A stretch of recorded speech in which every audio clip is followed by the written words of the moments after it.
This is Rebecca Lowe, or Rebecca Lua, if you listen to Suboptimal Radio, and you are listening to Men in Blazers on the NBC Sports Network. It's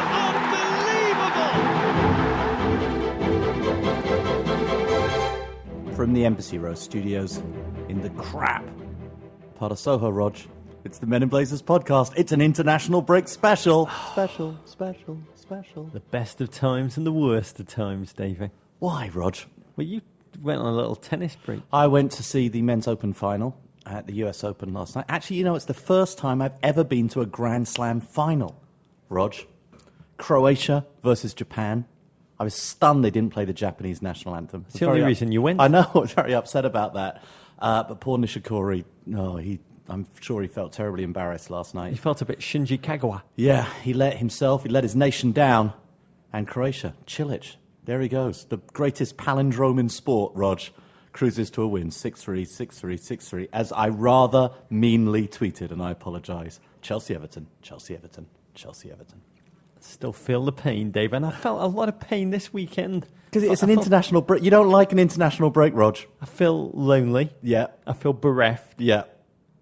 I just sat there in my underpants on the couch, just casually flicking through the channels, desperate to try and find the two wobbies on the replay. I ended up watching Lazy Town instead, which made me feel bizarrely close to football. Does it feel like this international break came earlier than it did last year and lasted longer? Felt devastating. Yeah. Honestly. It was a footballing famine of which we will talk about, but but the English papers start to fill up with lots of bizarre stuff. Yeah. When there is no football to talk about. Oh, well, Prince William and Kate, congratulations. They announced they're expecting a second royal baby, Rog.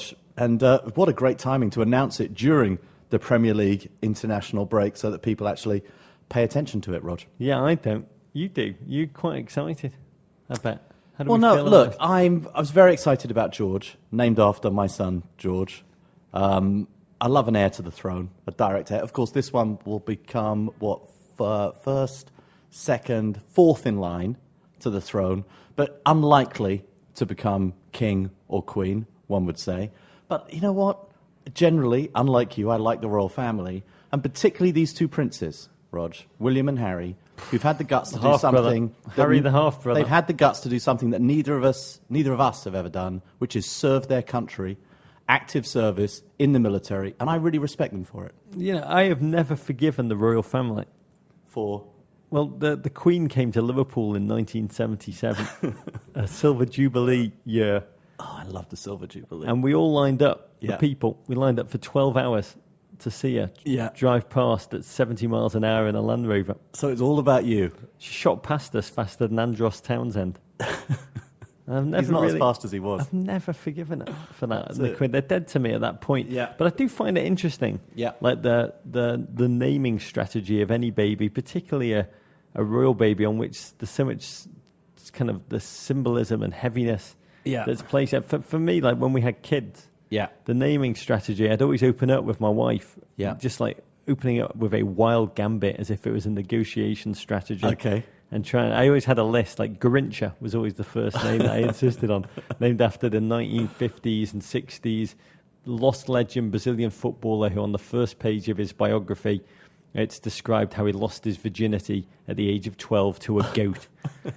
So that is why I open with Hector. I'm always fascinated by the kind of the Greek mythology of Hector. My wife finds that slightly less fascinating. And I always insisted we name a kid Primo, after Primo Levi, the great kind of chemist, Italian Holocaust writer who never really recovered from the Holocaust. She'd turn them all down, and then we'd negotiate inwards from that. But I've met Mrs. B, and I've seen the dynamic that exists between Mrs. B, and I find it difficult to believe that you had any influence whatsoever over the name of your children, or that any of your negotiating tactics have ever worked. You'd be surprised. My fourth child is called Primo. That was her way of saying we're done. You've got your way. You've got your way. Name's quite important. So I'm trying to think what the royals There's no way with. she would have named that child Primo if she didn't love the name. Well, we actually had a very interesting debate. Primo Levi sadly committed suicide. Yeah.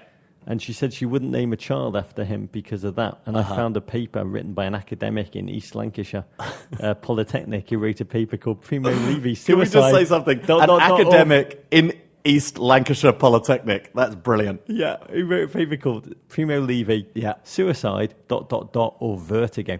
Oh, Because he felt from probably vertigo. But I'd no doubt vertigo. And as soon as that paper, which was written by a reputable academic, was Yeah. located, it's our fourth child's name, Primo.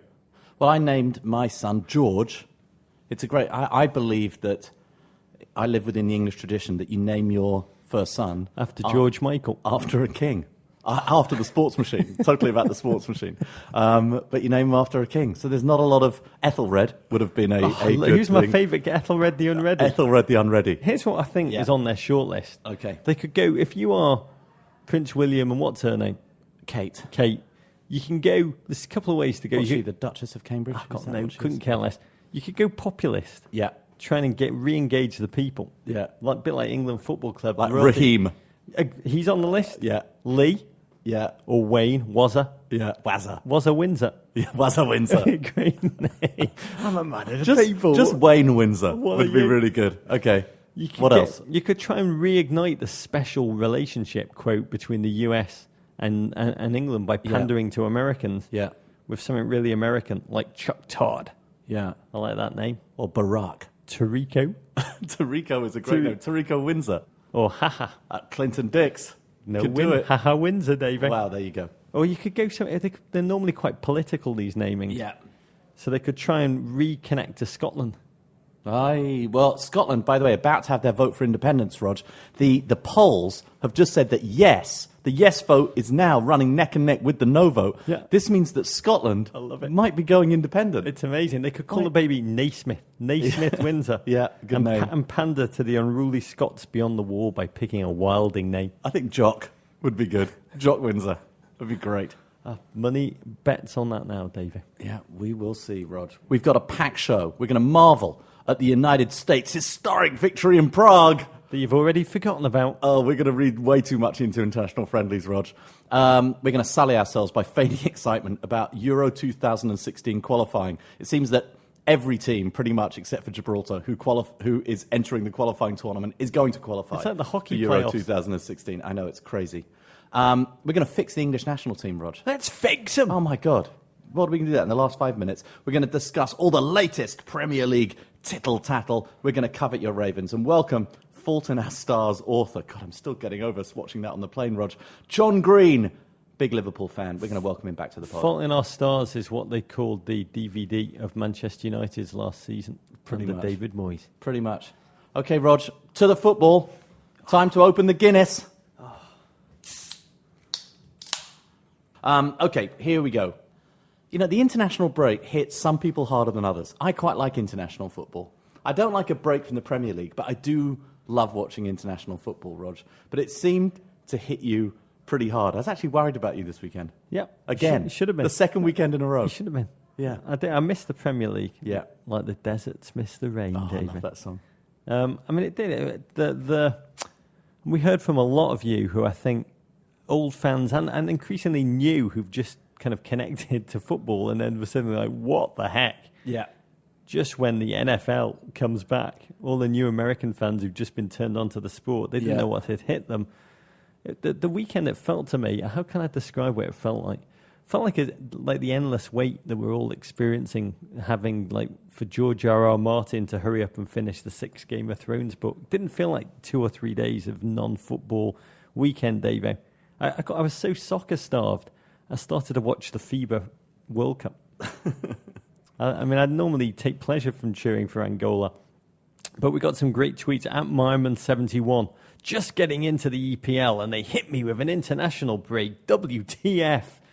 At Tooch says, on Saturday, he tweeted this one, at Men in Blazers, can I still have a beer this morning?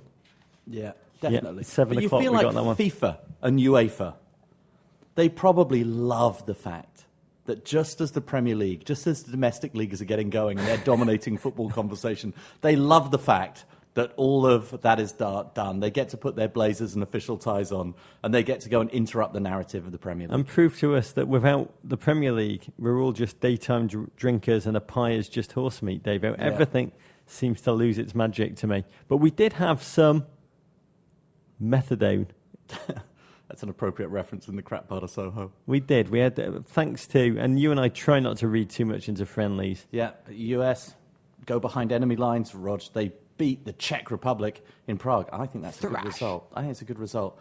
And the cacophony, Rog, of mediocre football that is Euro 2016 qualifying kicked off. But first, let's get in the George Michael sports machine, Rog. And let's go to the General Arena in Prague. Chikau! Czech Republic 0. The United States men's national team 1. The US kicks off a new World Cup cycle, defeats the Czech Republic behind a 39th minute goal from Alejandro Bedoya. Had a good game, Rog. With one eye on Moscow, Jurgen Klinsmann trotted out a young Von Trapp side, starting only 2 players who were in the first 11 against Belgium, Rog. Oh, I love a new cycle, David. Yeah, it's a new cycle. I love the start, a new beginning. Yeah. It's like the first game of a World Cup cycle. Mm-hmm. It's like I always think of a tiny kind of freshwater stream just burbling in the mountains, knowing that those same little drops that seem so innocent and lacking in any kind of meaning can contribute to a thrusting kind of current pulsating river that thrusts out to the sea come World Cup time. So let's do this, Rog. Can I ask you to do something? Let's draw a blank page after this amazing World Cup we just had and this performance by the US men's national team that captured the imagination of a nation. What are you looking, as we go into the next cycle, what is it that you're looking for? What are you looking to see from this new cycle US men's national team under Jurgen? I think a team who come Moscow 2018 believe when they take the field against the Belgium, against the France, against the Uruguay, against an Argentina, feel that they do not have a cat in hell's chance, but they can actually take on their opponents and grapple with them and give them a real game. Yeah, that they match them position for position. I mean, that's the next phase. And not man for man, because I think there is a talent gap. Yeah. But you see with the Costa Ricas, you see with Uruguay, tiny nations where they have cohesive, confident players who take the field without a question mark. Are we going to play? And I think, Jurgen said that in kind of and if you speak to footballers of the kind of Casey Keller era, they will say when it came to the World Cup, in the early 1990s, they would take the field against the big teams and try and minimise the defeat. Yeah. And come the 2000s, they kind of believed that they belonged. Yeah. And the next phase will be a team who believe that they can take on all comers and win. I think that's what we're looking for. I guess for me, I'm looking for a step beyond that, because I actually think that belief, self-belief, confidence, playing for the shirt, the sort of the team ethos, I think the US overachieve in that category, and I don't believe that they're ever going to get any worse. I think those are just natural American characteristics. I'm looking for the emergence of a key player, a playmaker, a world-class player. I think that's what we've got to find in the US, because ultimately, however much you play for the shirt, how much you believe, however much passion you've got to win against the best teams in the world, technically. And Jurgen has set out his stall, Rog. He's set out his stall, semi-finals in 2018. That's where he wants to go. This is our goal going towards Russia, not to stop at the round of 16, maybe not to stop at the quarter-final, Fabian, to say clearly, listen, we have 4 years to prepare this cycle. Our goal is going into a semi-final in a World Cup, Rog. Yeah. That took all the headlines. I did find it quite interesting. There was an outcry ahead of the last World Cup when Jurgen said the US had no chance of winning it. Yeah. This time, I love how excited people are getting about the he said bold we're going to prediction. finish third or fourth. Yeah, but he's essentially said the same thing. We're not going to win it. We're going to get to the semi-final. A semi-final, I'm in two minds. Yeah. We've been there before, 1930. Yeah. It's going to be like 1930 all over again, David. Yeah. We don't talk about that enough. And that semi-final appearance hardly kicked on the sport in this country. Yeah. But then my second impulse is, why so low? Why is he aiming so low, David? Is he trying to manage our expectations by saying we're going to get knocked out in the semi-final? We're going to win it all. Yeah, I think it's an odd prediction. You and I have spoken about this a lot. I think it's an odd prediction because it's so close to saying we're going to win it, or that's the aim, that's the goal. but it's also so random. You know that the reality of the World Cup is once you get into the last 16, these are single elimination games in neutral sites, often with terrible refereeing, strange decisions. Who knows what the injuries are? It's just very difficult to predict. Yes, you can predict that Germany, Brazil, old Brazil, Argentina, Holland are always going to be there or thereabouts, but very tough to predict further than that. Yeah, I mean, it's a battle cry, and I think he's trying to say, this time round, I'm raising the bar. This time round, it's my World Cup. This time round, I have the absolute, complete, full cycle, and it's going to be all on me, and we're going to march forward. But when you talk about the finding of a true playmaker, it's what was fascinating about this game. I mean, really, it was a motley crew of kind of European American youth. Yeah, it was the little rascals. They looked experienced in comparison, and it was like, what's the number for 911? The star of the performance for me, or the one that we kind of knew about and wanted to see how he'd perform, was Mix Diskerud. Yeah, I thought he had a great game. Yeah, I mean, he looks even more handsome to me now than he did in the World Cup, in which he didn't play a minute. He looks ever more like a Harlequin romance novel kind of guy. I imagine it's the book set in a hospital ward. He's the young doctor. He nurses an incurably sick patient back to full health while getting to first base with a whole load of nurses. The other guy I like was Emerson Hinderman of Dallas, Texas, and Fulham. Guy who seems to be benefiting from the complete lack of space and the physical play that he's enduring in the championship. You enjoyed the goalkeeper battle royale.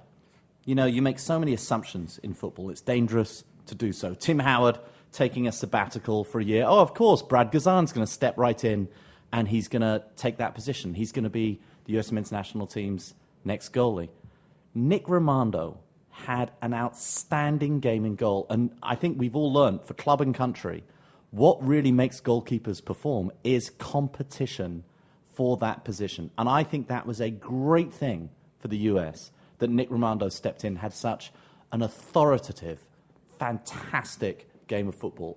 He's my kind of goalkeeper. A gentleman Rog. that looks like he could stop a bullet if it was fired. My kind of goalkeeper. The sad thing for Brad Guzan, who has paid his dues at Aston Villa, he had to wait forever to step in and be the number one. And he is a great keeper, I should say. This isn't a knock against Brad Guzan. Phenomenal goalkeeper. He almost paid the price in this game for starting with the first string. Yeah. And then Nick Rimando got to play with the second string in the second half, where everything had gone to crap. And there's just shots on goal raining. Yet another really good win for the United States in a sort of, moderately good European country with some very good players. Don't know if I can wait 4 more years, Dave. I do not know if I can wait 4 more years. At Thomas340B tweeted us at Men in Blazers, do you know if the winner of the 2018 World Cup gets annexed into Russia? Wow. We've got a couple of years to find out. Dark. Rog, well, on to England. 2 wins, one against Norway in front of just 40,000 fans. This really, whatever happened on the field, the storyline of this game was how few people turned up at Wembley to go and watch that game. I think the Portland Thorns get bigger crowds. Yeah, that's the fewest ever for an England game at the new Wembley, Rog. And a 2-0 victory against a sloppy Switzerland. Frankly, I think England could have scored more. I think it was a pretty good victory. That gave Roy Hodgson some breathing space in which to pull some of the knives out of his back, dispensed there by the many England critics. Did you see the game? What did you think? Why don't you start, and then I'll say what I think. I'd like to say congratulations, England, for qualifying for Euro 2016. Well, we should say, when you sent out that tweet, I wonder how many people actually truly understood what you were saying there. Part of that reference was, I'm sure, to the overreaction that a lot of England critics and England fans will have, as though they just won something because they won a game in Switzerland. But really, it's because of the ridiculous expansion of Euro 2016, which is going from 16 teams to 24 teams. And it means that so many, about half of the teams in qualification are going to qualify. 2 teams in every group, plus a playoff for the teams that finish third. There's almost no pressure on these qualifiers. And certainly now that England have got a win against Switzerland, one would think the best team in the group, it would seem impossible for them not to qualify for this tournament now. It's almost taken the pressure off qualification. Maybe that's why England were better. In that they've beaten the best team in their group Yeah. on the road. Yeah. I mean, I'd say also it was lovely to watch a game which was clearly retribution for our loss to the Swiss in the War of the Second Coalition in 1799. Well, I mean, everybody knows that. And the War of the Fourth Coalition, Yeah. 1807. Uh-huh. What fascinates me about this England team, Davo, Yeah. is it's just the crisis of confidence, the crisis of brand, the crisis of culture that kind of surrounds the England national team. I mean, Roy Hodgson, before the Norway game, this is a Norwegian team who are below Armenia, Sierra Leone, Uzbekistan, and even bloody Scotland in the world rankings. He talked about how hard it was going to be to win the game. He warned that we weren't going to go out and thrash them. I mean, not since, I guess, Rob Kardashian ever seen anyone on television who's so convinced of their own doom. He talks about how people aren't ever going to come to Wembley again. We're not exciting to the public. We're going to be playing San Marino, Estonia, Slovenia, and Lithuania. And then they labour to the 1-0 win against Norway. And he is torn apart finally. A little bit of a hangover from the World Cup. But England had 2 shots on target. He came out with some amazing quotes. When he was asked about the 2 shots on target, he said, "Don't you hit me with statistics." And when the English press kept pushing them, he said, "You keep telling me we only had 2 shots on goal, but please don't keep saying it, because for me it's absolutely effing bollocks. I'm sorry." Well, I think the one thing I'd say in Roy's defence there is that the English media are ridiculous. And if he followed the advice of the English media, Christ knows where we'd be with our football team. And actually, I think Roy had a good weekend. I think he had a good weekend. He had a good international break. And I think what he found in the performance against Switzerland is a potential future. Yes, let's face it, we were better than Switzerland. Hooray, hurrah, we're better than Switzerland. Switzerland are the 9th-ranked team in world football. That makes us like a top 10 ranked team in world football. That's sort of about England's level, which is sort of where England have been pretty consistently for the last 20 years in world football. There were some signs of hope in this team, and the signs of hope are based on young players who really, really worked with each other for the team. I thought Fabian Delph, Rog, had a very shaky start, but I thought he was just fantastic. I thought Henderson had a great game in midfield, even though he picked up an injury. Sterling and Welbeck, I've got to say, he spawned a couple of chances to set up goals early on. But what I like about Welbeck, and what I think that what Arsenal fans are really going to love about him, is how hard Welbeck works to retain the ball, to win the ball in midfield, to set themselves up. And that... when he scored, seeing Roy Hodgson's little jump into the air and his little fist pump... I found that depressing. I loved that it. depressing. That was, to me, it was like those old cartoons, Happiness is. It was like watching a little seal. That was how cute it was to me. I find the only thing I find more depressing than the look on Roy's face when England fail to convert an opportunity is the look on Roy's face when they actually convert one. I find it doesn't have any of the joy of Herrera. It doesn't have any of the love of life, none of that confidence. I actually think he But there's so sinks the much confidence cruel in the hatred team. now of Roy. To me, it's like bear baiting. To me, it's like laughing at Howard Beale. And I found it fascinating, the Swiss game, how much the Swiss love Roy Hodgson. He used to be their manager. They adore him. They admire him. They think he created a revolution in Swiss football. Swiss football has now got a lot of youth, a lot of invention. They tie it all back to his kind of tactical invention as the Swiss manager. The other English thing I find slightly depressing, David, I find this depressing in life, not just in football, is Wayne Rooney. I mean, the English press asked him what he'll bring to his role as captain. Yeah. And he said, "I'll bring myself." What an answer. Really? I've thought about that a lot over the past week. The Norwegian papers called him Captain Fatso. I got to tell you, there's something happened last week that has made me really, really love Wayne Rooney. Go on. The Instagram picture of his son on his first day of school, in his school uniform. Kai. There's something about that picture that has literally made me fall in love with the man in the way that I've never been in love before. It's the school uniform that we all wore, that striped blazer, the little shorts, the knees poking out, the long socks, the black shoes, that little sweat, the white shirt, the tie done up with the stripes, and the little sweater with the sort of school colours around the V of the neck. And it's just an amazing picture. And it just was the normalcy of Wayne Rooney, his upward mobility, and sort of where he is and where his family is right now. I just loved it. I loved every single Someone who part had of to it. wear shorts to school with a cap until the age of 13. I hated seeing it. It gave me the chills. You know, I Joey feel for Barton, him. I feel for him. I mean, the captain's armband is possibly the worst gift to be bestowed upon him since that mother brought her son a good guy doll in Chucky. He's so unfortunate, his timing. He's been elevated to captain on two teams that are imploding around him. Mm-hmm. I mean, it's like Coleridge's, the albatross and the ancient mariner. Instead of the cross, the albatross around my neck was hung. I feel terrible for that gentleman. You have to be careful, though, Rog. Joey Barton wrote something. I'm amazed I'm about to say this, but Joey Barton wrote something on Twitter this weekend. I'm sure it's not his line, but he wrote, "There is no absolute truth in football." And I think he was saying something very flattering about Jack Wilshere, and Arsenal fans or some anti-Arsenal people got crazy about him and what he was writing. And he wrote, guys, there is no absolute truth in football. It's not like Wilshere is world class or Wilshere is shit. It's like there is a lot of middle ground. The games have to be played. Things have to happen. And I think that Wayne Rooney's story is to pick the side of the narrative. Oh, it's done. Wayne Rooney is doomed. It's all over for him at Man United. All over for him. Now he's got the armband. There's no absolute truth. I think the Wayne Rooney story, the Wayne Rooney saga, is still going to be written. Thank God for us. There are still going to be ups and downs. And I'm just talking about his hair, Rog. I'm not even talking about his football. By the way, talking about amazing international team, Scotland. I love watching that. Oh, that performance. So no American. Fear, against no Germany. negativity. The most American team in soccer, Scotland.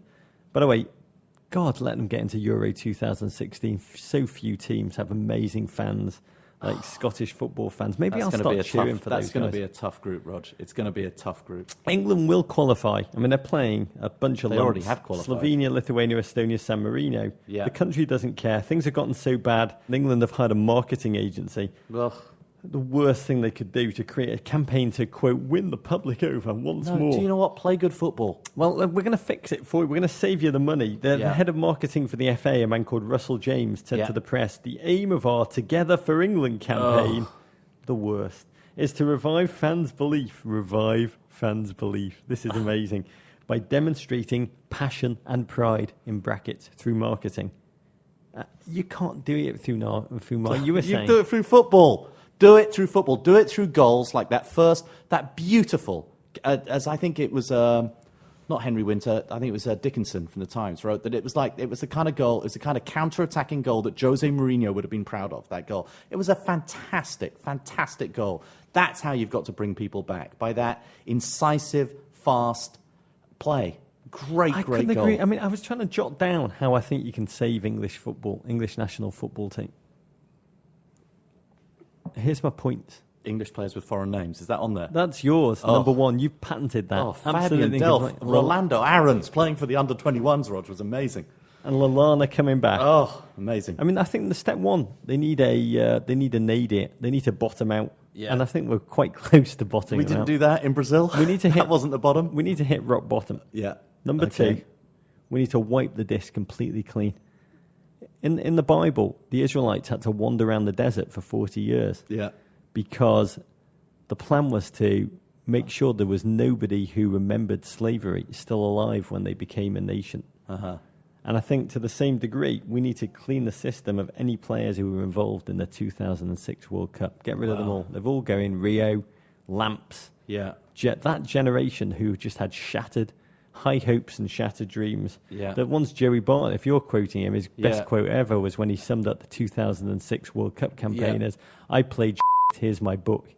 They all came out. Each one of them came out with... The wisdom of Joey Barton. And then number three, you revive your nation's hopes. You've hit it already. With Raheem Sterling, with Daniel Sturridge, with Danny Welbeck, a team who will run at opponents fearlessly with speed. Number four, David, and it does bother me about Wayne Rooney because I see other international teams that have turned their culture around. Yeah. And the captain has played look at Belgium, who are a joke, an underachieving joke for years and years and years. And when you talk about their resurgence, it's Vincent Kompany stepping in, healing riffs, being an inspirational leader and showing just how much it meant for him, thus the rest of his squad, to play for Belgium. Someone who loves playing for England. When you think of Wayne Rooney, do you think of a man who loves playing for England? Do you know, I actually do. I think Wayne Rooney, and I think his I think his quotes reflect that it means a lot for him putting on the shirt. And he's had some amazing performances for England. He's got a decline of his footballing skills. He's getting older, Rog. He's definitely got a decline in his skills. But I think he's found a way to contribute. And I think within this system and surrounded by these young guys, he's surrounded by... Sturridge wasn't even playing, Rog. Some say that's a good thing because Sturridge is too much of an individual to fit into this team system.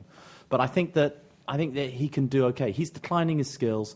The other thing I'd say, by the way, about this game with which sort of went counter-narrative, is Joe Hart had an outstanding game of football. It could be because he's being challenged by Fraser Forster now, all of a sudden, who's got off to a good start at Southampton. The English Nick Romando. Yeah, the English Nick Romando. But yeah, I think Rooney likes putting on the English shirt. I just think he's not a captain in the tradition of what we have in our mind that an England captain is, a Brian Robson, a David Beckham, a John Terry even. He's not that kind of a vocal leader. I'll be myself. I'll be myself. Number 5, the Yeah. fanging of the tabloid media and their crazy mood swings. Oh, yeah. Which you don't have in this country, the US, and they do. It is vinegar into wounds for Yeah. the national psyche. And then Well, hence we have to have a marketing department at Team England, a publicist who gives the manager and the players talking points before they go and speak to the people, rather than just letting the football do the talking. that's the culture and organisation that's less about marketing and a press angle. I mean, in Brazil, they found a training ground that had the most picturesque backdrop Yeah. for photo shoots, for the kind of press photos, rather than the one that would allow the players to actually prepare in the most methodical way. I mean, essentially, we need a culture where the gents look forward to coming together and making the nation proud, playing for it. When you talked about Uruguay, you looked at the commentators kept saying they are playing for the people back home in Montevideo. We need to refine that kind of pleasure within our national team culture. And I think some of that comes from, it's an interesting mix, this England squad right now, between these players. A lot of players from Liverpool, players from United, definitely Cahill coming from Chelsea, a couple of players from Man City. Certainly Milner from Man City, Joe Hart from Man City. But I actually like the emergence of these players coming from the smaller teams. I think that's great to see Fabian Delph going to play for England. I think it was great to see John Stones emerging. And I thought John Stones had a great game. Some of the bigger, smaller teams. Yeah, a fantastic game that John Stones had. And I think we've got some real competition for places now, and I think it's a good thing. So even though I think the overall standard has declined and there aren't those star players, I think actually taking those huge stars out of it means that there's competition all over the park for places, and you've got some young players coming in and starting to challenge. We should also say that England had victories in almost every age group this weekend, 21s, 20s, 19s, 18s, and some of these performances by some of these emerging Premier League stars. Rolando Aarons, just find tape of that game. He was outstanding. This is an electrifying player coming onto the scene with a foreign name. Could be worse, Davo. Yeah. We could be Portuguese. Yeah. 1-0 home loss to Albania. Okay, Rog, anything else on the international break? Yeah, one of the pleasures of the weekend. Which one was that? Watching Gibraltar. Oh, my God. This is like the Men in Blazers national team, Rog. These are just firemen and insurance clerks and accountants. It's funny you mention that. Lacing it up against Poland. Arguably one of the greatest vassals of what's left of the British Empire. Yeah. 30,000 people. On that rock. On a rock. Yeah. Just most Americans have emailed us saying, what is this thing called Gibraltar? It's a rock. It's right by Spain. Yeah. It annoys the Spanish. Yeah, it's the best team in the Iberian Peninsula. And so England have kind of kept it on because it annoys the Spanish. Yeah. And they've just been accepted by UEFA. Uh-huh. And they fielded against Poland a starting 11 that boasted 2 policemen, 3 brothers, a winger who is an electrician, a goalkeeper who's a fireman, a holding midfielder who's a cop, and a striker, my favourite possibly, who is a shipping agent. Yeah. A shipping agent. That sounds like a mediocre Le Carré novel. That's a big job in Gibraltar. I love it, Dave. It reminds me, first of all, of football back in the 1880s when it was last really good. When Liverpool really was a team of 11 Liverpudlians. A romantic time when the goalie was the town butcher and the town dog catcher would play up front. Amazing. Oh, he's amazing, the dog catcher. And then it reminded me of the Men in Blazers national team. I know, we never got that together, Ross. Well, we were going to go and play Leyton Orient. We were going to play San Marino. Oh, really? We kept faxing San Marino. I know. The FA, but they would not reply to us. This was our Maybe we should idea. fax Gibraltar. Well, that's what I think. We had an idea last season Yeah. when we heard about the San Marino 11. And we wanted to get our best listeners. If you're a plumber, if you're a baker, an undertaker, a student, if you work behind the bar, if you're a good footballer, last year we got you to email us and tell us your qualifications. I'm going to start faxing this afternoon, Dave. I'm going to fax the Gibraltar Football Association. I'm going to challenge them to a game. Yeah. And we're going to get the band back together. Yeah. We're going to get the Men in Blazers national team. Are we going to go position and occupation against each position and occupation? Meaning, if they've got a fireman, if they've got a cop in holding midfield, are we going to put our best cop against that cop? Yes. Are we going to put our town rat catcher against their rat catcher? Our shipping agent against their shipping agent? That's what we should do. We need as many applicants as possible. We will have trials in New York City. I'm looking at a field out the window just on the Hudson River. Yeah. We're going to have trials here in New York City. Email us if you want to be part. Or send us a raven. Send us a raven. meninblazers@gmail.com, crap part of Soho. I'm only doing this so that we can design a Men in Blazers national team jersey, David. It would be tight. It would be tight. Okay, Rog. Let's move on. Back to the Premier League. So what's really important? It's back this weekend. We're so excited. Tingling, David. I feel like I've forgotten a little bit about the Premier League. The international break has erased. FIFA have gone in and they've tried to erase part of our collective Premier League memory so that it's all about them. Well, it's all about what they do on Law and Order, David. Which is what? In case you missed last week's Law and Order. Or whatever it is. Do a little recap. Ding, ding, ding, ding. Is that Law and Order? I can't remember. What are the 5 big... burning questions, Roger, that everyone in the football world, everyone is talking about right now. Question 1.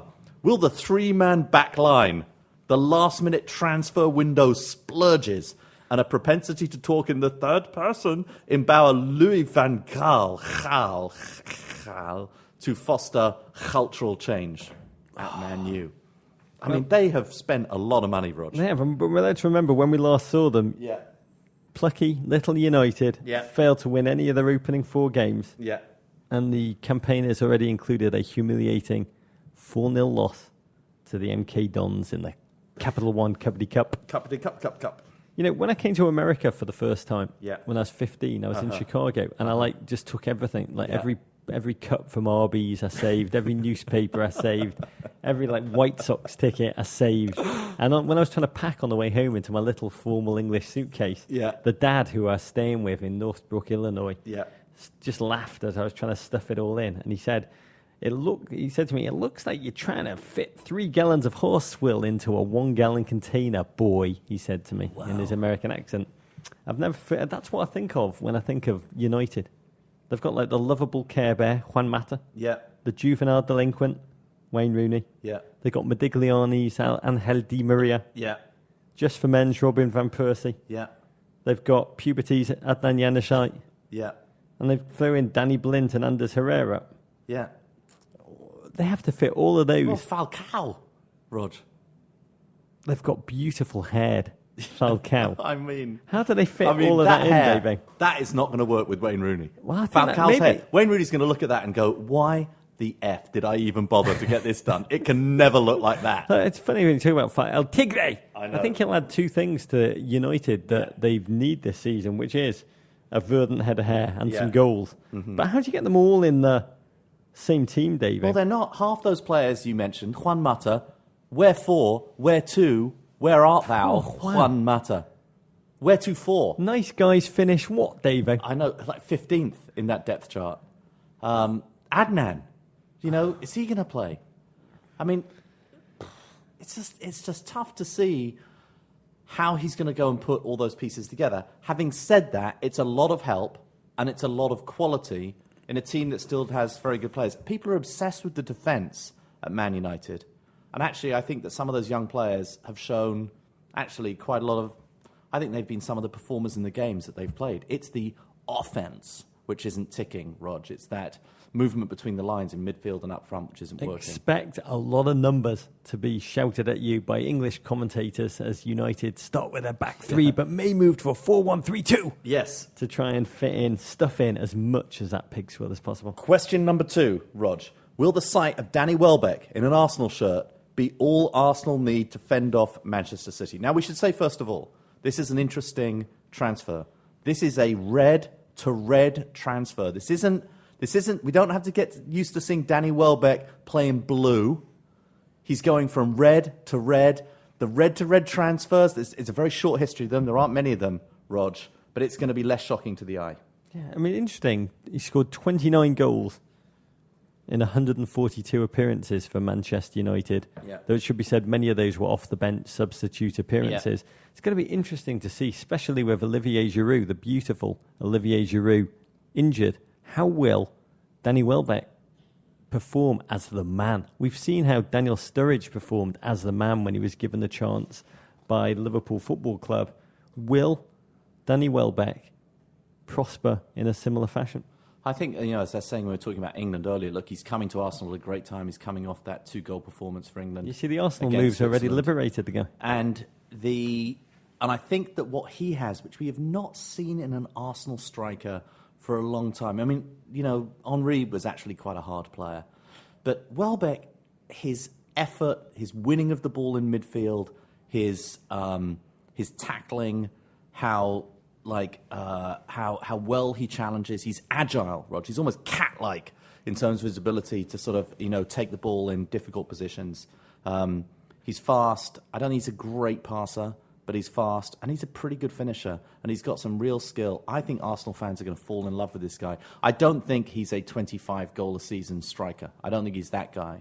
But I think the Arsenal fans are going to love what they get, and I think that's a great buy, and I think it's a buy that Louis van Gaal and a bunch of Man United fans might really regret. It's very interesting. I mean, Arsenal are stealthily becoming England's team. Welbeck, Chambers, Wilshere, Gibbs, the Ox, Theo when he comes back. I mean, Arsenal team off to a very odd, slow start. It's going to be a fascinating game against Manchester City. They've had 2 last-ditch goals, which have kind of steadied the boat a little bit. The highlight of their season thus far has been one of the cleverest and most thoughtful and humorous anti-homophobia advertising campaigns that I cannot commend enough and watch on YouTube. But for Danny Welbeck, I mean, we always talk about my mate Michael Cohen talking about how we're Thierry Henry's team. Oh, we're Cesc Fabregas's team now. Oh, we're Robin van... We're Welb's team now. We're Welb's team now. I think the big question as Welb's team is how Danny Welbeck will adjust to playing within the nipple-chafing straitjacket that is the Arsenal jersey. Maybe that's all he needs to get his career on the go. I think it's going to be the white sleeves, Rog, but he's used to wearing the white sleeves with England, so I think he'll be doing okay over there. Question number 3 is the Premier League's 2 unbeaten powers clash. Oil-fueled Chelsea and pie-fueled Swansea, Rog. Who will be the last team standing? I've got my mates, Casey and Margaret, are going to London for the first time in their lives, and I've got them tickets to the Chelsea-Swansea game this weekend. Their first ever trip to England, their first ever Premier League game. They're going to see this game this weekend. I don't think they realise how fortunate they are. Oh, it's a title decider. Yeah. It's the title decider, David. 2 giants clashing. Yeah. City of London versus the entire country of Wales. Yeah. We had a GFOP. Wales isn't independent yet. A US serviceman, Andy Burt, Yeah. he said, am I the only one who's noticed that both teams at the top of the Premier League have C at the end of their names?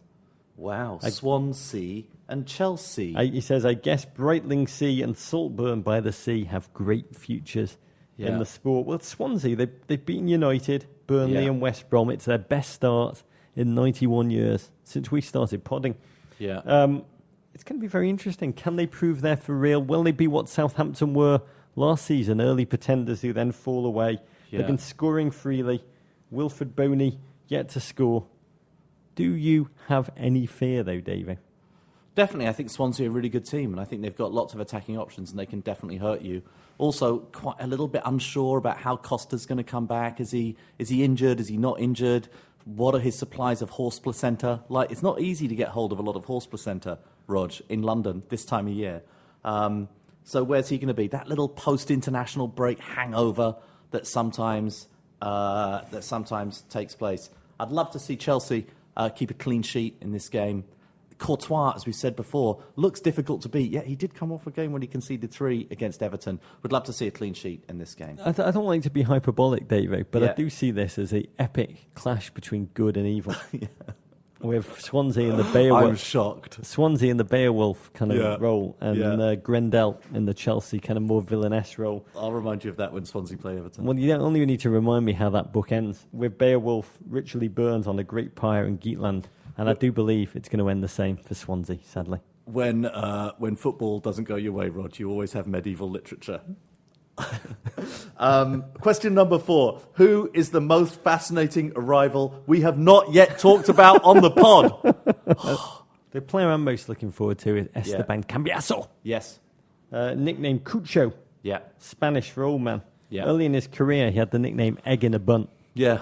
Great Which nickname. had to Who ask, hasn't had that nickname? why that was the case, and it's because he was an early boulder who tried to conceal his baldness with a terrible, terrible comb over. Brilliant. The English newspapers have suggested no human looks more like Britney Spears on that dark weekend that she shaved her head. I think watching him at the King Power Stadium Yeah. is going to be an absolute delight. They play Stoke this weekend and their merry band of pacey wing trickery. Diouf, Moses, Asayidi, Bohan and Jeff Cameron. The Slayers of Manchester gonna City. play? That's going to be a terrific game to watch. Cambiaso is going to be as exotic as Shannon Doherty in that Education Connection infomercial.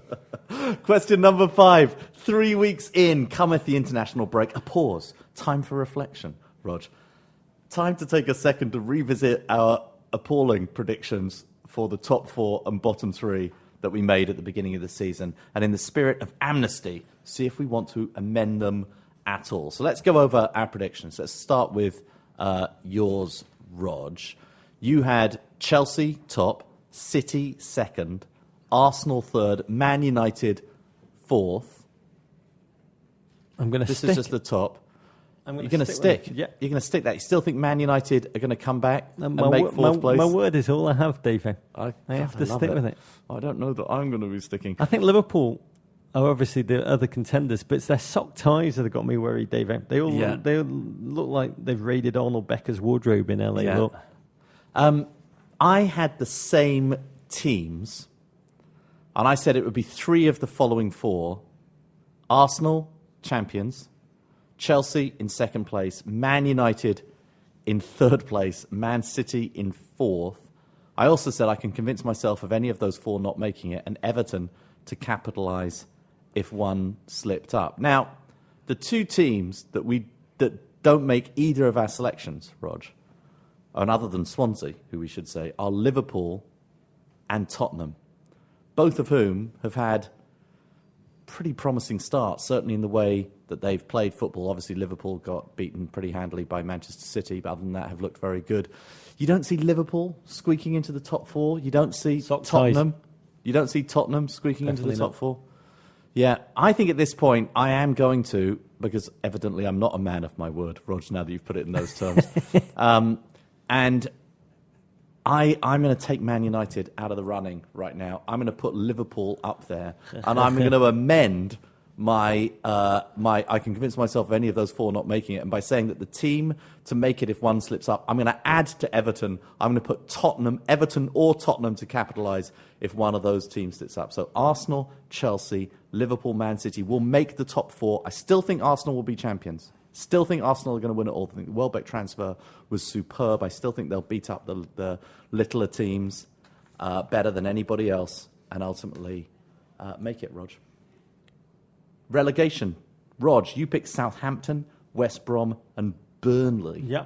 And I misspelt Southampton. I meant to spell it Queen's Park Rangers. Oh, sorry. So you are a man of your word, Yeah. but your spelling wasn't very, very good. Okay, and I had Queen's Park Rangers, and I didn't mean Southampton. One of Burnley or Leicester. I'm going to now definitively say Burnley at this point. And I put Villa down, and I feel bad because I've always had a soft spot for Villa. I've been their great supporter and passionate backer, and now they're starting to play some really, really good football. So I don't know. Am I going to amend that? West Brom have had a bad start. No, I'm going to stay with QPR, Burnley, and I think ultimately this season will find Villa out. Sad comment. Let me just change the mood. September 19th. Yeah. In New York City. Yes. We're doing a live show. Oh, I can't wait, Rog. Thank you to all the GFOPs who made it sell out almost within about 90 Where minutes. are we doing it, Rog? 42 West. Oh, I know where that is. It's going to be amazing. Opposite my old tennis. Night of 1,000 stars. We've got quite a guest list Big stars. coming together. I'm not saying they're big, but they're. I cannot wait for it. I cannot wait to be with all the GFOPs who are coming, and I can't wait to be with our Tony Award-winning John Johnson. I ran into him at the tennis last night, Rog. He was at the final. What's Came he up doing and there? saw me. He's got a big play about to I know, launch. a huge play about to launch. This on is our Broadway. youth. This is our youth. This is Michael our Cera youth. and Tavi Gevinson. Yeah, looks good. Which I'm going to on Thursday night. I'm for the opening. not going to the opening, but I'm going to go at some time soon to go and see that play. Our guest today, Rog, is the author of 4 novels, including the #1 New York Times bestseller and box office sensation, The Fault in Our Stars. Warning, do not watch it on an airplane. He raised a small fortune for the Sarcoma Foundation of America by auctioning off his support for every game of the World Cup. He's an obsessive EA Sports FIFA player, inventing his own team, the Swindon Town Swoodly Poopers. But as we like to say in real life, and perhaps this has rarely been truer, he is a fan of an even more bonkers club, Liverpool FC. With Mario Balotelli about to make his home debut, we welcome back to the pod the king of the GFOPs, Rog, Mr. John Green. Hey, boys, how are you? Well, how are you doing, more importantly? How was your international break, John? It's been terrible. I mean, England-Switzerland just doesn't do it for me in quite Really? the same way that Liverpool does. Right, it's sort of Liverpool versus Switzerland, pretty it much is. so. Well, fortunately, Henderson's injury was not too serious. You only lost Sturridge during the international break. Yeah. I mean, hopefully he'll be back for the derby, but we'll see. Can you recap your summer for us, John? We're watching Uruguay play Italy. Luis Suarez sinks his fangs into human flesh. Mm-hmm. Yeah. Did you know immediately that the man for whom you've been making all kinds of moral compromises was on his way out of Anfield? How did you feel as both a Liverpool fan and as a human being? Yeah. In the moment that it happened, I thought surely my eyes deceived me as he rolled around holding his injured teeth. I felt that it had ended, and I mean, to be honest, in a way, I was relieved. I am terrified about this season without Suarez. He is one of the greatest players I've ever seen, and I think he's underappreciated because he's a bit eccentric. But man, I knew it was over, and I thought to myself, gosh, I hope that he doesn't get banned for so long that we don't get £75 million, and it all worked out perfectly. No, you've definitely got that, and unbelievably, your manager seems to have ended up with Luis Suarez's teeth out of the whole bargain, which is the amazing thing that's happened. So, how do you feel about the Liverpool squad? Brendan Rodgers worked very hard again this summer. He worked hard during the transfer window. So, how do you feel about your squad now at Liverpool, John? Oh, I think that he did the best that he could do. I think it's a much deeper squad, which is important. We're going to be playing more games this season because of the Champions League, but we'll have to see. It's hard to replace Suarez. I mean, he's a special player, and that's not someone Liverpool can buy because we're not Real Madrid or Barcelona. So we're going to have to develop those players. We can't find them on the transfer market. Can you explain Brendan Rodgers to me? I mean, as a character, John. I mean, he's obviously a very talented manager, but he also seems, I don't know how to say this, he also seems increasingly ever more vain. I think his vanity is about a deep-seated insecurity. I think that you guys have nailed it when you focused on his teeth, because I think he also focuses on his teeth. I think that he has an intense, this is just my suspicion, an intense obsession with his teeth, and that we're kind of seeing that week by week as they transform and become a bigger and bigger part of his physical body. So that's my personal theory. We have to also point out that in England, to have teeth like that, like in America, lots of people have teeth that look like that. In England, those are such outlying teeth. Right. They look remarkable. In the same way that Americans make joke about how bad English people's teeth are. Yeah. In England, they make joke about how perfect American people's teeth are. Right. So he's walking around with comedy teeth. But it's not just the teeth. Yeah. I mean, the teeth make him look like a trendy vicar, but week to week, he seems like that woman, Jocelyn Wildenstein, had so much work done that she slowly turned into a lion. He's like slowly morphing week to week into Daniel Craig. I believe he's taking to his doctor a picture of celebrity Liverpool fan Daniel Craig, and he's saying, "Make it thus," which is Like I wonder, like if you could morph into anyone in the world, John, what would you want? Who would you want to look like? I just want to pause to note what a fantastic James Bond Brendan Rodgers would make. Yeah. But no, I mean, It's possible. I think there's only could- ever been one English James Bond. Has there ever been a Northern Irish James Bond? There's been an Irish John Green Brosnan. is just the second man in the world who thinks that that's a good idea. Yeah. The Brendan Rodgers you made. There's two of you now, Brendan. John Yeah. Green's on you. Who would you want to be, John, if you could look like anybody in the world? Oh, I'd want to be significantly younger. Gosh, I don't know. I'd need to. I'd want to be a proper. Gosh, I don't know. Davo, I guess. That wouldn't be significantly younger. No, I can tell you no. that. But then I had a thought. You've got that for a middle-aged gentleman. You have the a bit of the V-shaped torso, which I think is it's the greatest thing a man can have in his 30s or beyond. I'm working out with a trainer right now. I was telling Roger, I've been kickboxing for the first Who would time. you I've be? never done that before. Do you know what? When I used to sit in the makeup chair or in at the hairdresser, I always used to say, "Make me look like Vince Vaughn." Now I don't say that anymore. But that's who I used to want I to always look say, like. make Vince me look Vaughn. like Sylvan Distan. Yeah, yeah, Or Licensed to Ill era Adrock. yeah. Or Bachelor Party era Tom Hanks. Those would be my three. John Green, take me through the evolution of your feelings and opinion of Raheem Sterling. We are now convinced that he is England's only truly world-class player. Yeah, I mean, he could be the best player in the world in 3 years. But He 12 could be- months ago, I'm not sure where he was even in Liverpool's planning. No, you remember being Liverpool. Brendan Rodgers almost sent him home. Or did you not see being Liverpool? Oh, no, My God, it was we watched it frame by frame. Dave Yeah. wrote it. I wrote it. I love being Liverpool. I miss being Liverpool. it's one of the great programs of our generation. Yeah. I am blown away by him. He's the best player on our team, and I can't believe he's 20. I mean, it seems impossible that he's 20, and he's so fast. He's getting so strong, and that perfectly weighted pass against Switzerland. I confess I did watch the England-Switzerland game. That perfectly weighted pass. It was just gorgeous. But every run he does, John, every shot, every inch of excessive hair growth that he builds, do you celebrate, but do you also mourn it a little bit because it brings ever closer, it hastens his inevitable departure to Real Madrid? It does. I don't want him to get too good. I don't know. He just signed a 5-year contract. So we can't sell him. Oh, that's so gorgeous that John Green still believes in contracts in football. No, I do. Look at Luis Suarez. He signed a 5-year contract.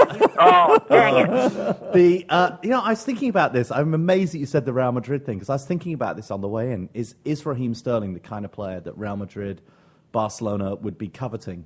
Is he a shirt seller, Rog? Because that's what Real Madrid look for. They look for shirt sellers. Is the Sterling shirt the number one selling shirt on Merseyside? I don't think so. I still think it's Gerrard. I still think people are wearing D-Studge more than they're wearing Raheem. You tell us, John, because Steven Gerrard, don't you call him my beautiful Steven Gerrard? Yeah, he's the most important person in my life, other than my nuclear family. I'm not saying Steven Gerrard's washed up, but he's starting to remind me a little bit of Henry Jones in 3:10 to Yuma. It's like he needs... I'm about to reach through the phone and strangle He you. almost needs to sacrifice Please himself to fulfill his greatness. Do you not feel at this point that, I think he's plenty good enough to be in Liverpool's starting 11. I'm biased, but I think he's plenty good enough. I think he's underappreciated in that defensive midfielder role. I think he does a nice job of distributing the ball. I think we look good in midfield. I thought against Spurs we looked fantastic, and I thought he had a good game. But I get that he's getting old, and I get the jokes. But I think he'll start for another year, and then I think that he'll have a significant role at the club for 2 years after that, which is perfect because that means he'll win 2 Premier League titles. I agree with you. I still think he's got a lot to give. His set-piece delivery is still outstanding. Oh yeah, God, he's still. as I mean, well. the corners, those in-swinging free kicks. Yeah, from the left side of the area. Superb stuff. So, fantastic squad, interesting team, charismatic, slightly loopy manager. Yeah. And then enter, at the end of the transfer window, Mario Narrative. Mario Narrativelli, as I think we can call him. I mean, what were your thoughts on hearing that, and what do you think of the man? I mean, my first thought was narrative. I'd been missing. Look, I'm a novelist. I like plot. Yes, and there's a lot of it. You couldn't write this. All that sweet plot that Luis Suarez brought. And Mario Balotelli is just, I mean, he's a plot machine. He could. James Patterson could hang out with him for a couple weeks and get 6 or 7 novels out of it. And I was thrilled. I mean, look, I think that he's still very young. I think Brendan Rodgers has shown an ability to get the best out of players who other managers have given up on, even very good managers. And I hope that Balotelli understands that this is kind of his last chance to really develop into a world-class player, and that he responds to that. But do I think he replaces Luis Suarez? I don't. And when I see Daniel Sturridge get injured, my heart definitely sinks. But I'm so psyched. I think it's so fun to have him on the field. Like, he's just the center of attention every single moment of the television broadcast. And you've also got to say, against Tottenham, certainly it's just one game, but against Tottenham, Balotelli, Sterling, Sturridge, it looked like it worked. It felt, you just gave it that smell test. You thought, oh, God, yeah, that looks like it works. Yeah, no, it was really exciting. I thought he held up the ball really well, and yeah, they looked really good together, considering that it had only been a week that they'd been training. One of our listeners at WM Lee wants to know, John Green, if Liverpool finish top of the table, will you write a book with Mario Balotelli in the dual protagonist/antagonist role? If Liverpool win the league, I will insert a character named Mario into my new novel, and he will be Mario Balotelli, although he won't be. We're breaking news here. When, out of interest, you're fighting battles on two fronts. You're off personally. I'm sure you're off to Ludogorets Razgrad for the Champions League. That's the number 1 team, or possibly the number 2 team in Razgrad. We don't know for sure. But what do you tell yourself is a realistic goal in your highest hopes, John? You guys know the last time we talked, we were talking about the Europa League, and you were like, you're going to go to the worst cities in Eastern Europe. And then, I mean, I'm sure that it's a lovely town, but Liverpool are going to the 3rd largest city in Bulgaria to play in the Champions League. Yeah. I tried to get my wife to book tickets there, but to say that there's no direct flight from Indianapolis is quite the understatement. You're the number 2 most popular author in Razgrad, so be very careful what you say. No, I love the people of Razgrad. I always have, and I look forward to a sporting contest. But I'm sorry, I forgot the question. What was your question? Well, how are we going to do? We're gonna win the league, and now you're going to believe us. Yeah, I really think that we're going to win the league. I was hurt when neither of you picked Liverpool for the top 4, and I have to note that your faith in Louis van Gaal may have been slightly misplaced. We're easily cowed by third person. When you listen to this podcast back, we did just revisit our predictions from earlier in the season, and you might feel a little bit better about it. Good. Can we talk about proper football clubs? Yeah. Because I spent a lot of time on AFC Wimbledon. Oh, I thought you were going to Chelsea. Anyway, go ahead. And their website, this is a second tier, League 2 side, the 4th tier of English football. Mm-hmm. Yeah. And one of the headlines still on AFC Wimbledon's website is author John Green becomes sponsor of AFC Wimbledon. And your quote, beautiful photo of you say, John, AFC Wimbledon is a truly extraordinary football club. Basically, they're the best football team in the world. Fill us in. What is going on? 2-timer, but go on, John. Tell us what's going on. I sponsor AFC Wimbledon. Yeah, this team in the 4th tier that's owned by its fans and was started in the wake of the team in Milton Keynes moving there and Wimbledon losing its club. It's an amazing story. They progressed through the non-league ranks in under 10 years, and now they're a league team, and they're awesome people, and so the proceeds from my FIFA playing on YouTube go to sponsor AFC Wimbledon. And this year, the community's phrase, the Nerdfighter community's phrase, "Don't forget to be awesome," is on their butts. We sponsor their butts, and it's very exciting. It says on the back of their shorts, it says DFTBA. Yeah. It's absolutely. It's one of the greatest things I've heard in football this week, John. Don't forget to be awesome. We've got to hand it to the sign-off at the end, Rog. It's so good. Except John might charge us. Yep. We need to Well, sponsor you a just team. have to pay AFC Wimbledon. John, I feel terrible because I've never read The Fault in Our Stars. I've never read the book. And believe me, I've had some arguments about it. It's been given to me by significant people in my life, and I haven't read it, and I've been in a lot of trouble for that. But coming back from LA just last week, I watched the movie on the plane. It's dangerous to watch a film on a plane, that lack of oxygen. I've never made it through the first 20 minutes of The Blind Side. The second that Big Mike walks on the screen, I'm like gone, in tears, in floods. I literally cried for 2 hours straight watching this movie. I'm not embarrassed to say it. It is moving. It is brilliant. Right now, they should just give an Academy Award to Shailene Woodley, and I think you get an Academy Award as well. If I've got anything to do with it, you will. Fantastic film. How was it seeing your book turned into the big screen? Oh, it was wonderful. I mean, it was really a dream experience. Usually authors have these horror stories of watching the movies get made, but I was on set almost every day, and I became very close to Shailene and the other stars of the movie, and it's just a really special experience. They did a great job. I mean, I cried through the whole movie, too, and I just feel really lucky. I kind of won the author lottery on that one. Yeah, so good. Question from GFOP Benson. If Augustus Waters had to choose a soccer team, who would it be? Brilliant question. I mean, I fear that Augustus is a bit of a glory chaser, so he might be a Chelsea supporter.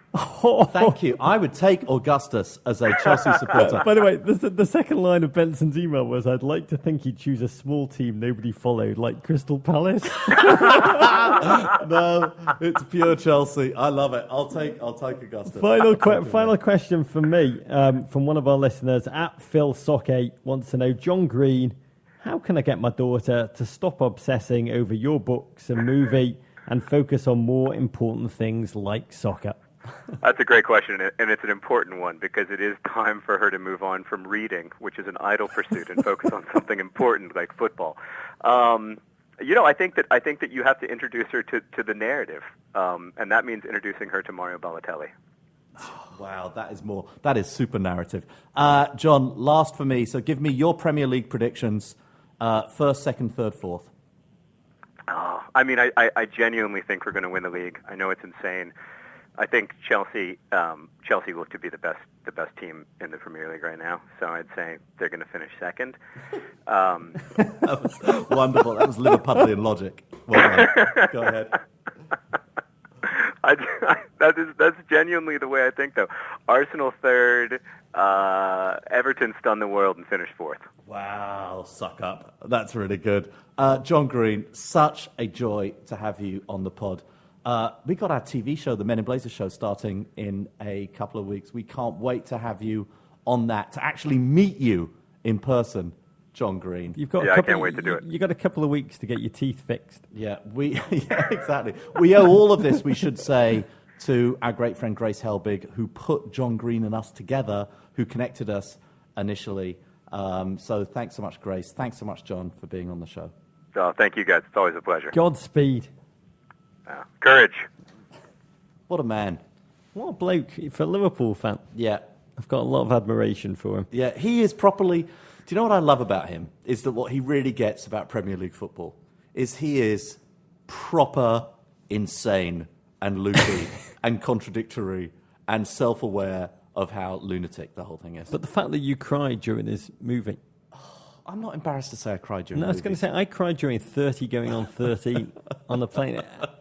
You're crying at everything. It doesn't mean a huge amount. My what I'm saying. God. I looked at why it is. Science has not This quite film worked is out. really good, though, I would say. Science the film has not worked really out good. why so many people cry on planes. Yeah. I read a paper about it. It's partially... Is this also from the University of East Lancashire? No, this is from an American plane, Okay, so go it's got to ahead. be right. Evergreen, I think. Yeah. Evergreen State. Heightened sense of separation, Yeah. anxiety, vulnerability. You are alone, cut off from communication in a world where you so rarely are. That's I why feel you cry. like you just... well, now they have like Go-Go on the plane, but I do feel like you just climbed inside my soul. Okay, Rog, the Ravens. Here we go. From Paul Adams at Men in Blazers. Have you ever considered what your lives would be like without soccer? What kind of jobs would you have? I like to imagine Davo as a motivational speaker and Rog as a mime for children's birthday parties. Or maybe Rebecca Lure's butler. Or maybe Mike Tirico's shoe shiner. I'd love to hear your thoughts. Go Toffees, size the day at PD Adams. Oh, what a timely question, because I thought a lot this weekend what life would be like without soccer. Barren, devoid of human emotion. I'd be numb to other humans and unable to socialise. I'd just retreat into myself and inevitably be a hermit in the woods. What other jobs have you had, Rog? The question I've got, is he asking us what would we like to be with our skill sets that we have, or if we could be anything in the world? Because those are two different questions. Well, what? If I could be anything, Yeah, okay. anything, Yeah. I'd be a world-class central defender for Everton Football Club. Yeah. I'd be Roger Taylor, Yeah. the drummer in Duran Duran at the peak of their fame. I thought that'd be an amazing way to see the world. Or I'd be a Nazi hunter like Simon Wiesenthal. Do you know, the only way I can think of answering this question, because I can't really imagine a world without football. The only world without football, and remember, I do have a second job. I do produce TV shows. So I'd have to imagine a world where television and as we know it, and football as we know it, didn't really exist. Well, the first one's happening. So I'd go, yeah, it's true. I would go to so I have to think about post-apocalyptic world. And I do this a lot with my friends, is it's something we talk a lot about on the golf course, is what would our post-apocalyptic careers be? I know what mine would be. What would your post-apocalyptic career be? Stay-at-home dad. A stay-at-home dad. That's a terrible post-apocalyptic I'd career. love to be a stay-at-home What would dad. Mrs. B be doing in a post-apocalyptic world? Really a massive global corporation. Probably. Anyway, so I've got two things that I've often thought that I've sort of claimed as my post-apocalyptic jobs. Nightclub impresario. I would run a hell of a nightclub. The Men in Blazers bar that we're Yeah, starting. not everything that we'd do at the nightclub would be totally legal by today's legal moral standards. But in a post-apocalyptic world, it would be wonderful. And secondly, I would be the world's foremost robot tracker. I would be the person you'd come to go and hunt down your robots. And some of you might say, what skills do you have to be a great robot tracker? Evidently, I don't have them. You need engineers. You need, computer programmers. You need the people who build robots to figure out how to go, and you need hair to go and figure out how to find them. But if I run the greatest nightclub in the world, and I give free admission VIP tables and services to those young engineers and computer programmers. Or to droid, you could lure them in. No, just nerds. Oh, yeah, exactly. The robots might love it in there. It's like the bar in Star Trek. I can combine my great nightclub in a post-apocalyptic world. It's a place where every engineer, programmer, and droid wants to be. I'd track every robot. That's how I make $1 billion. That's how I become the Roman Abramovich of the post-apocalyptic world. I've been hunting Nazis. You'd be tracking robots. In a post-apocalyptic world, I would probably be, in seriousness, I'd probably be either a poet, an urban planner, or a life model. One of those three. Your idea of a post-apocalyptic world is very different from my idea of a We always need post-apocalyptic poetry, world. Dave. Yeah, it's so true. Okay, the winner, we're talking of poetry, Rog, the winner of the coveted Guinness Men in Blazers Poet, Philosopher, Sucker, Scribe, Raven O' the Week is Mark Cole. My God, one of our oldest friends on the Twitter, Mark Cole, Black Bile. Having now heard Rog on the pod for 5 years, I finally have to ask, why does he never pepper every sentence with or like, as all Liverpudlians do when they call 606 or talk support? Was it caned out of him in boarding school in between sessions of the Liverpool Breaking Crew? Did he drop it when he moved to Chicago in hopes of meeting Dana Plato or William Perry? Or did Davo pull a Henry Higgins and teach Roger Doolittle the King's English in a panic room at Embassy Row? Inquiring minds want to know. Yeah, you don't have much of a Liverpudlian accent. A little bit. A little bit. And we should but not describe to much. Americans, Liverpool is a wonderful city. Do your Liverpudlian accent? Liverpool's an amazing city. It's got its own culture, its own language, Scouse. Yeah. If Scotland votes yes, Yeah. I can imagine Liverpool going up next and saying it's going to become a socialist republic. It's its own culture. Absolutely an amazing place. I went to Liverpool College. Yeah. My dad is a judge. Yeah. I'd say when I meet Liverpudlians, I always like, you don't sound like you're from Liverpool, lad. Yeah, we met those Liverpudlians in Brazil who said that to us. He's a very proper man, my dad. Yeah. And so in school, I lived a double life. On the schoolyard, you'd be going up to people like, hey, you're looking at me or you're chewing a brick? Because either way, you're going to lose your teeth. Like full on fronting it. And then my mother would beep the horn to pick me up, and I'd be like, "Excuse me, mother, hello," and you kind of flip without knowing it between one and the other. But my dad, I did used to say "like" in my accent. Like, can you explain "like" to Americans? Well, It's like in American speak, isn't it? well, Americans say like a lot. They do. Yeah. Well, the two things I said, right and like, in between sentences, I'd be like, all right, Dad, then right, I was playing, right, and my dad would not look over his newspaper. He'd just say, each time I said right, he'd just say, left, Roger, left. And That's not something your father said a lot of the time, if I understand his political hundreds of times persuasion. he said it until I just stopped saying it. And the same with light, which I also used to say. Or was something I used to say in between sentences. He'd be like, no, Roger, I don't know. That's why you're telling me this story. I'm not So sure. I was cured, not by Davo, but by Judge I Arbor wonder if Bennett. this completely exists in America. I mean, I have met people from, my eldest daughter who grew up in the South, ended up with not a Southern accent, out of her own determination to have an unplaceable standard American accent. But what we're talking about is you do it in order to sort of have some sort of street credibility on the schoolyard. Yeah, like... And the same for me in South East London, Rog. I mean, everybody spoke like that. So I'd be like, later. See you later. Hi, Mummy. Where are we going tonight? What are we going to go and do? Yeah, right there. Without even thinking about it. I mean, right, the you flip accent between in the South East London, it's right there. It's right there, right in the back of your nose, right there. We should do a pod where we just do... We just speak there. the old Yeah, schoolyard lovely. pod. Today Yeah, in lovely. schoolyard conversations. Yeah, love it. Well, thanks. Great question, Mark Cole. Really enjoyed that. Okay, Rog, your weekend looks like this. Let me paint a picture. Saturday morning, 7:45 a.m., Arsenal versus Manchester City. Oh, thank God it's so early, David. Saturday, Back 10 in the a.m., saddle. Chelsea versus Swansea. As you said, evil versus good, Rog. On Sunday at 11 a.m., Manchester United versus QPR. Rio Ferdinand's return.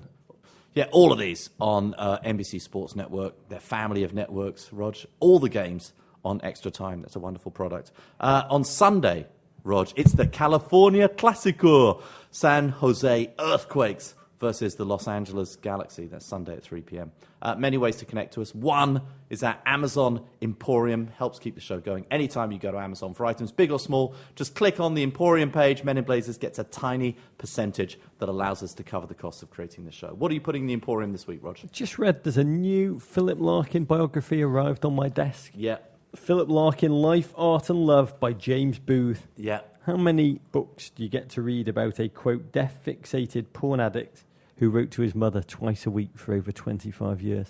Wow. It's my kind of book. Yeah, totally. I'm going to put in our guest book, Rog, The Fault in Our Stars, and I'm going to pledge to read that book after seeing that exceptional motion picture, Fault in Our Stars by GFOP, John Green. Read it. It's meant to be incredible. If it's halfway as good as the movie, it's going to be worth every It's second. halfway it as takes good to as read his it. interview. Yeah, no, you're absolutely right. Second way to connect to us, our newsletter, The Raven. It's fueled by Guinness, Rog. It collates the best ravens, our own writing on a weekly basis. Sign up via meninblazers.com. We will both post what we're reading, listening to, or watching. Also, new listeners, please download on iTunes and Amazon our best of album. Still, Rod, soaring up the Billboard comedy charts. It needs to go higher than number one. Men in Blazers, Unbuttoned, now. That's what I call suboptimal. And also click on our wonderful, independently GFOP-maintained wiki spaces, meninblazers.wikispaces.com, a wonder of the modern world. You can connect to us, as always, through meninblazers.com, on Twitter, at Embassy Davies, at Rog Bennett, at meninblazers, on Instagram, meninblazers. Like us on Facebook. Email us at meninblazers@gmail.com. Send your ravens to the crap part of Soho. Vanderpunk, Rog. War pig. Who wants to sex Matumbo? Explosion. Courage. Size the day. Is that your analysis? No sleep till Moscow. Stay in charge. Kung Fu fight in America. Oh, love you, Rog. Love you, Davey.